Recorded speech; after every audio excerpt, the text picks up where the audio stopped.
ఓం గణేశాయ నమః. ఓం శ్రీ సరస్వతీ నమః. మాతాపితృగురుదేవతాభ్యో నమః. శ్రీపాదవల్లభ నృసింహ సరస్వతి శ్రీ గురు దత్తాత్రేయాయ నమః. వైశాఖ పురాణం స్కాంద పురాణ వైష్ణవఖండ అంతర్గతం 20వ అధ్యాయం పాంచాల రాజు రాజ్యప్రాప్తి. నారద మహర్షి అంబరీష మహారాజుతో వైశాఖ మహత్యం ఇట్లు వివరింపసాగిను. శృతదేవుడు శృతకీర్తి మహారాజా వినుము. శ్రీహరికి మిక్కిలి ఇష్టమైన వైశాఖ మాస వ్రతమును దాని మహిమను వెల్లడించు మరి ఒక కథను చెప్పెదను. సావధానముగా వినుము. పూర్వం పాంచాల దేశమున పురుయశుడు అను రాజు కలడు. అతడు పుణ్యశీలుడను మహారాజు పుత్రుడు.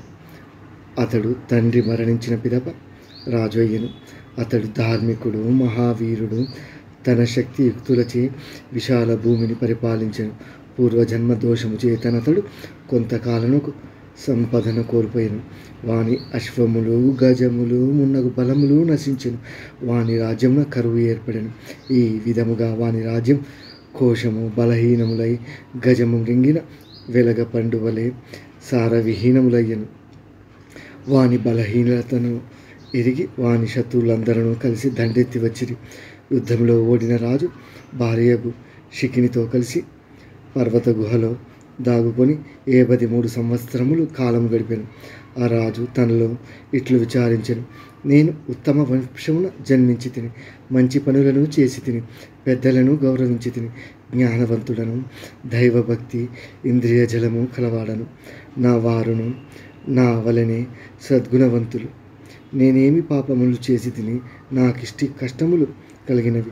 నేను ఇట్లు అడవిలో ఎంతకాలం ఉండవలేనో కదా అని విచారించి తన గురువులకు యాజుడు ఉపయాజకుడు గురువులను తలచుకొనెను. సర్వజ్ఞులకు వారిద్దరును రాజు స్మరింపగానే రాజు వద్దకు వచ్చిరి. రాజు వారిద్దరికీ నమస్కరించి యథాశక్తిగా ఉపచారములు చేసెను.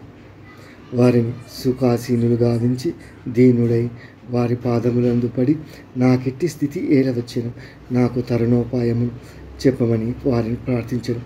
వారు రాజును లేవదీసి కూర్చుండబెట్టి రాజు చెప్పిన మాటలను వినిరి.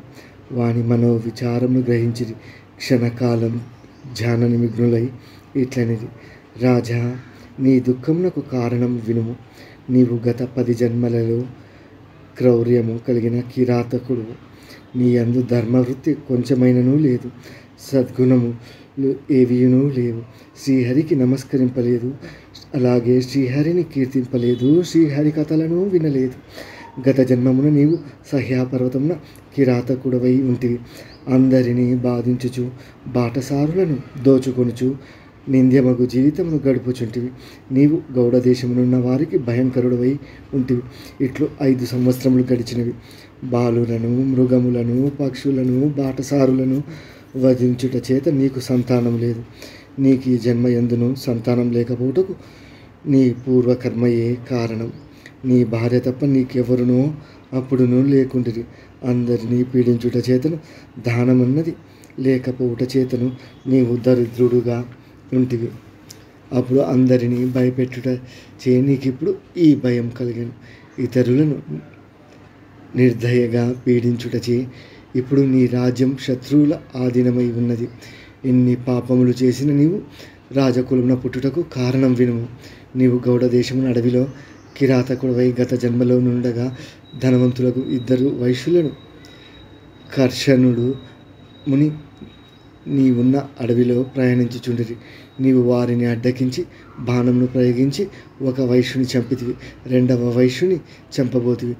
అతడును భయపడి ధనమును పొదరింట దాచి ప్రాణరక్షణకై పారిపోయాను.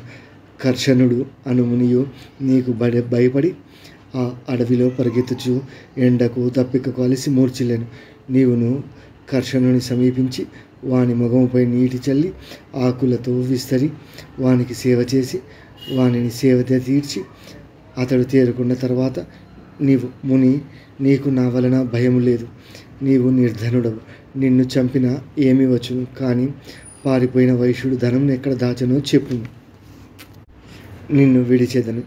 చెప్పనిచో నిన్ను చంపెదను అని వానిని బెదిరించితివి.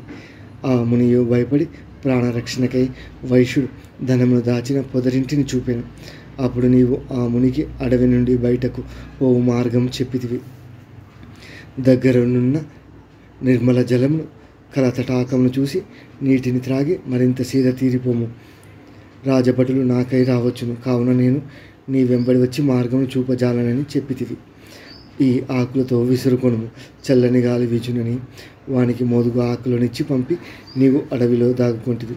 నీవు పాపాత్ముడవైనను వైశ్యుని ధనమెచ్చటనున్నదో తెలుసుకొనుటకై ఆ మునికి సేవ చేయుట వలన వానికి అడవి నుండి పోవు మార్గం జలాశయ మార్గము చెప్పుట వలన ఆ కాలం వైశాఖ మాసము గుటచే నీవు తెలియక చేసినను స్వార్థముతో చేసినను మునికి చేసిన సేవ ఫలించినది. ఆ పుణ్యఫలము వలన నీవిప్పుడు రాజవంశమున జన్మించితివి.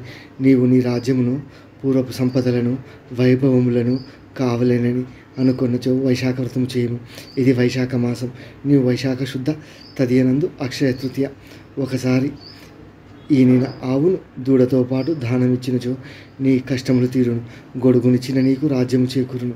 ప్రాతకాల స్నానం చేసి అన్ని ప్రాణులకు అందరికీ సుఖం కలిగింపు.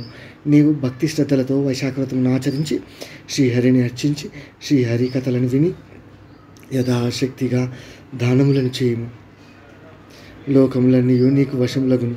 నీకు శ్రీహరి సాక్షాత్కరించును అని వారిద్దరును రాజునకు వైశాఖ వ్రత విధానమును చెప్పి తమ నివాసములకు మరలిపోయి రాజు పురోహితులు చెప్పినట్లుగా వైశాఖ మాస వ్రతమును భక్తి శ్రద్ధలతో ఆచరించను.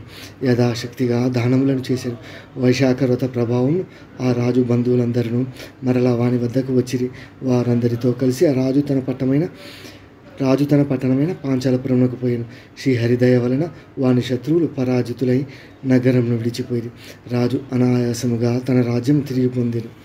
పోగొట్టుకున్న సంపదల కంటే అధికంగా సర్వ సంపదలను పొందెను. వైశాఖ వ్రత మహిమ వలన సర్వము సంపన్నమై వాని రాజ్యము సుఖశాంతులతో ఆనందపూర్ణంగా ఉండెను. వానికి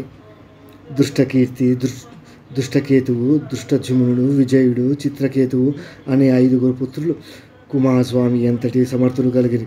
ప్రజలందరూ వైశాఖ మాసవ్రత మహిమ వలన రాజానురక్తులై ఉండిరి. రాజును రాజవైభవము సంతానము కలిగినను భక్తి శ్రద్ధలతో వైశాఖ మాస వ్రతము ఆచరించి యథాశక్తిగా దాన ధర్మము చేయుచూ ఉండెను.